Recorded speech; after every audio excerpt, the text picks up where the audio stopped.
আসসালামু আলাইকুম সুপ্রিয় শিক্ষার্থীরা, অর্থনীতি অনলাইন ক্লাসে তোমাদের স্বাগতম। আশা করছি তোমরা যে যেখানেই আছো ভালো আছো, সুস্থ আছো। তো গত ক্লাসে আমি একটা শর্ট ক্লাস করিয়েছিলাম, সেটা হচ্ছে আমরা শুধু মোট উৎপাদন, রেখা অঙ্কনটা আমরা শিখেছিলাম। অর্থাৎ আমরা জানি যে একটা রেখা যদি আমরা অঙ্কন শিখি তাহলে আমাদের পক্ষে সবগুলো রেখা অঙ্কন করাই সম্ভব, শুধু সিস্টেম ফলো করে আমাদেরকে আগাতে হবে। তো এখানে দেয়া আছে, আমরা আগে যে সূচিটা আমি ব্যবহার করেছিলাম একই সূচি দেয়া আছে। এই একটা সূচি থেকেই আমি মোট উৎপাদন রেখা অঙ্কন করেছি। এখন আমি গড় উৎপাদন সূচি তৈরি করব এবং প্রান্তিক উৎপাদন রেখা অঙ্কন করব। তো আমাদের 3 মাসের কোয়েশ্চেন এখানে দেয়া আছে, গড় উৎপাদন সূচি তৈরি করো। তো আমরা গড় উৎপাদনটা মোট উৎপাদন থেকে কিভাবে গড় উৎপাদন পাই আমরা জানি যে আমরা আগে গড় উৎপাদনের যে সংজ্ঞা পড়েছিলাম সেখানে ছিল মোট উৎপাদনকে উপকরণের পরিমাণ দ্বারা ভাগ করলে যা পাওয়া যায় তাকে বলা হয় গড় উৎপাদন। তো যদি আমাদের 3 মার্কসের কোয়েশ্চেন আসে গড় উৎপাদন সূচি তৈরি করো, সেই ক্ষেত্রে আমরা দেওয়া আছে দিয়ে আমরা কি করতে হবে, সূচিটা উঠাতে হবে। উদ্দীপকের যে সূচিটা আছে এটা উঠাতে হবে, তারপর গড় উৎপাদন আমরা বের করতে হবে। তো এখানে আমরা যে কাজটা করি, কোয়েশ্চেনটা একটু গুছানোর জন্য আমরা প্রথমে গড় উৎপাদনের সংজ্ঞাটা আমরা লিখতে পারি। অর্থাৎ মোট উৎপাদনকে উপকরণের পরিমাণ দ্বারা ভাগ করলে যা পাওয়া যায় তাকে বলে গড় উৎপাদন। তারপরে আমরা সূচিটা থেকে গড় উৎপাদন বের করে একটু আমরা বর্ণনা দিতে পারি। তো এখানে দেখো আমরা গড় উৎপাদনের সংজ্ঞা থেকে আমরা সেটা বের করার নিয়মটা আমরা জানি যে গড় উৎপাদন কিভাবে বের করা হয়। মোট উৎপাদনকে যদি আমরা পরিমাণ দ্বারা ভাগ করি তাহলেই আমরা গড় উৎপাদন পেয়ে যাই। তাহলে 4কে 1 দ্বারা ভাগ করলে 4 4 হবে, গড় উৎপাদন 4 মণ। 10কে 2 দ্বারা ভাগ করলে 5 হবে। 14কে 3 দ্বারা ভাগ করলে 4.67 হয়। তারপরে 17কে 4 দ্বারা ভাগ করলে 4.25 হয়। অর্থাৎ আমরা গড় উৎপাদন পেয়ে গেলাম মোটকে পরিমাণ দ্বারা ভাগ। যে কোনো মোটকে পরিমাণ, যদি মোট উপযোগ থেকে গড় উপযোগ বা মোট ব্যয় থেকে গড় ব্যয়, মোট আয় থেকে গড় আয়, যে কোনো মোটকে পরিমাণ দ্বারা ভাগ করলে আমরা কি পেয়ে যাব, গড়টা পেয়ে যাব। তো মোট উৎপাদনকে শ্রম নিয়োগের পরিমাণ দ্বারা অর্থাৎ প্রত্যেকের পরিমাণ দ্বারা ভাগ করে আমরা গড় উৎপাদনটা পেয়ে গেলাম। তো এখানে আমরা গড় উৎপাদন বের করার পরে আমরা এভাবে বলতে পারি, উপরের সূচিতে দেখা যাচ্ছে যে শ্রম নিয়োগের পরিমাণ 1, 2, 3 ও 4 জন হলে গড় উৎপাদন যথাক্রমে 4, 5, 4.67, 4.25 মণ। অর্থাৎ আমি সূচিটা তৈরি করে, আমাকে সূচি তৈরি করতে বলেছে, কিন্তু যেহেতু এটা 3 মার্কসের কোয়েশ্চেন, আমি 3-এর মধ্যে 3 পেতে হলে আমরা গড় উৎপাদনের সংজ্ঞাটা দিয়ে শুরু করব এবং সূচির একটু বর্ণনা বা ব্যাখ্যা দিয়ে আমরা সেটা শেষ করব। তারপরে এখানে আছে প্রান্তিক উৎপাদন রেখা অঙ্কন করো। আমাকে কি বলেছে, প্রান্তিক উৎপাদন রেখা অঙ্কন করতে, কিন্তু এখানে প্রান্তিক উৎপাদনের কোনো মান দেয়া নাই। তার মানে কি করতে হবে, আমার প্রথমটা শেষ, আমি এটা মুছে ফেলবো। যেহেতু প্রান্তিক উৎপাদন রেখা অঙ্কন করতে বলেছে কিন্তু প্রান্তিক উৎপাদনের মান দেয়া নাই, প্রথমে আমাকে প্রান্তিক উৎপাদনের মানটা বের করতে হবে। প্রথমে আমরা কি করব, প্রান্তিক উৎপাদনের মানটা বের করব। তো প্রান্তিক মানটা আমরা কিভাবে বের করি, প্রান্তিক উপযোগের মানটা আমরা যেভাবে বের করেছিলাম ঠিক একইভাবে প্রান্তিক উৎপাদনের মানটাও বের করব। একইভাবে আমরা প্রান্তিক ব্যয়ের মানটা বের করব এবং একইভাবে প্রান্তিক আয়ের মানটাও বের করব। অর্থাৎ প্রান্তিক মান বের করার সিস্টেম আমাদের সবই একই। প্রথমে মোটে যা আছে তাই হবে, প্রথম এককে যা আছে তাই হবে। তারপর আমরা নিচেরটা থেকে উপরেরটা বিয়োগ করব।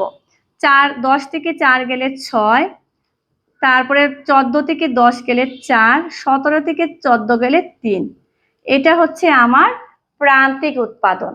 আমরা প্রান্তিক উৎপাদনের মানটা পেয়ে গেলাম, এখন আমরা প্রান্তিক উৎপাদনের মান থেকে রেখা অঙ্কন করব।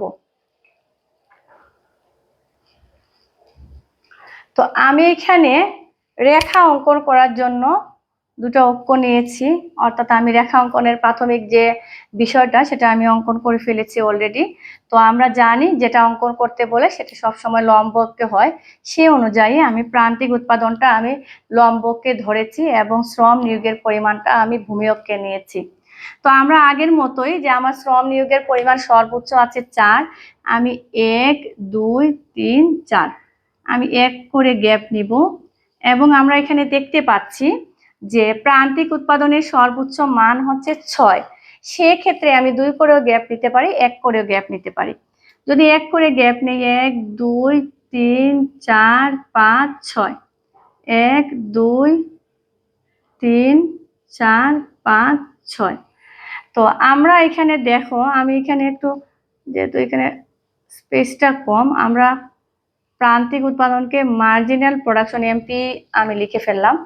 তো দেখো প্রথম একজন শ্রমের শ্রম নিয়োগের ফলে, অর্থাৎ একে আমাদের আছে 4, 1 একক শ্রম নিয়োগের ফলে বা একজন শ্রমিক নিয়োগের ফলে প্রান্তিক উৎপাদন হচ্ছে 4 মণ। এটাকে আমি দিলাম এ বিন্দু। তারপরে হচ্ছে আমার 2 জন শ্রম নিয়োগের ফলে আমার প্রান্তিক উৎপাদন হচ্ছে কত, 10 মণ। 2 হচ্ছে আমার, সরি এখানে মোট উৎপাদনটা আমি দিয়ে দিচ্ছি, 2 হচ্ছে আমার 6, 2 হচ্ছে 6, তারপরে 3 হচ্ছে আমার আবার 4, 3 হচ্ছে 4 এবং 4 হচ্ছে 3, 4 হচ্ছে 3। আমি এখানে কি দেখতে পাচ্ছি, একজন শ্রম নিয়োগের ফলে প্রান্তিক উৎপাদন 4 মণ, 2 জন শ্রম নিয়োগের ফলে প্রান্তিক উৎপাদন 6 মণ, 3 জন শ্রমিক নিয়োগের ফলে প্রান্তিক উৎপাদন 4 মণ এবং 4 জন শ্রমিক নিয়োগের ফলে প্রান্তিক উৎপাদন হচ্ছে আমার 3 মণ। এটাকে আমরা চিত্র অঙ্কন করলাম। এখন আমরা 3টাকে আমরা এই A B C O marginal production, এই A B C D O D বিন্দুকে আমরা যোগ করে আমরা যে রেখা পাই সেটাই হচ্ছে প্রান্তিক উৎপাদন রেখা। আমরা এখন এই রেখার বর্ণনা আমরা আগের মতোই দিব।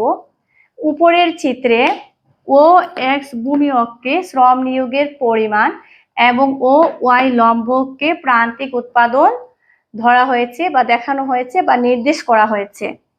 শ্রম নিয়োগের পরিমাণ 1 2 3 ও 4 জন হলে প্রান্তিক উৎপাদন যথাক্রমে কেন বলবো, এখানে একাধিক মান আছে, 4 6 4 ও 3 মণ হয়, যা A B C O D বিন্দু দ্বারা দেখানো হয়েছে। এখন এই A B C O D বিন্দু যোগ করে যে রেখা পাওয়া যায় সেটি উদ্দীপক হতে অঙ্কিত প্রান্তিক উৎপাদন রেখা। যদি আমাদেরকে মোট উৎপাদনের মান দেয়া থাকে কিন্তু আমাকে প্রান্তিক উৎপাদন রেখা অঙ্কন করতে বলে, সেই ক্ষেত্রে আমি আগে প্রান্তিক উৎপাদনটা বের করব, তারপরে আমি রেখা অঙ্কন করব। আর যদি প্রান্তিক উৎপাদনের মানটা দেয়া থাকে এবং আমাকে বলে মোট উৎপাদন রেখা অঙ্কন করো, কিন্তু মোট উৎপাদনের মান যদি দেয়া না থাকে, সেই ক্ষেত্রে আমরা কি করব, মোট উৎপাদনের মানটা বের করতে হবে। তো আমরা জানি মোট থেকে প্রান্তিকটা কিভাবে বের করে, প্রথমে যা আছে তা তারপর বিয়োগ করে করে। তো সেই ক্ষেত্রে যদি আমরা প্রান্তিক থেকে মোট মান বের করে আমরা কি করব, প্রথম এককে যা আছে তাই বসাবো, তারপরে প্রথমটা আর দ্বিতীয়টা যোগ করে এখানে বসাবো 10, 4 আর 6 10, তারপরে হচ্ছে আড়াআড়ি করব যে 10 আর 4 হচ্ছে 14, 14 আর 3 হচ্ছে 17। অর্থাৎ প্রান্তিক মান থেকে মোট মান বের করার নিয়ম হচ্ছে প্রথমে যা আছে তাই, তারপর প্রথম দুইটাকে যোগ করে মোট উৎপাদনে বসাবো, তারপর আমরা আড়াআড়ি যোগ করে এখানে বসাবো। তো আমরা আজকে এই ক্লাসে আমরা জানতে পারলাম কিভাবে গড় উৎপাদন বের করা হয় বা গড় উৎপাদন নির্ণয় করা হয়, অর্থাৎ আমরা মোট উৎপাদন থেকে গড় উৎপাদন নির্ণয় করব, এবং আমরা প্রান্তিক উৎপাদন রেখা কিভাবে অঙ্কন করা যায় সেটা আমরা জানলাম। তো ইনশাল্লাহ আগামী ক্লাসে আমরা ক্রমহ্রাসমান প্রান্তিক উৎপাদন বিধি নিয়ে আলোচনা করব। আমি আশা করছি, আমরা প্রতিনিয়তই চিত্র অঙ্কন করছি, আমার মনে হয় না চিত্রে তোমাদের আর কোনো ঝামেলা আছে, চিত্রতে কোনো আতঙ্ক, কোনো ভয়ের কোনো কারণই নেই। এর কারণ হচ্ছে আমার সূচি দেওয়া আছে, আমি চিত্র অঙ্কন করব, কোনো অসুবিধা নাই। চিত্রের সিস্টেম সব একই, শুধু মানটা চেঞ্জ হবে। আমার সূচি দেওয়া নাই, আমি সূচিটা বের করব। তার মানে মান যদি দেওয়া না থাকে, মান বের করব। আমরা সিস্টেম ফলো করে যদি কাজ করি আমাদের ভুল হওয়ার কোনো কথা না। তো আশা করছি তোমরা সবাই ভালোভাবেই বুঝতে পেরেছো।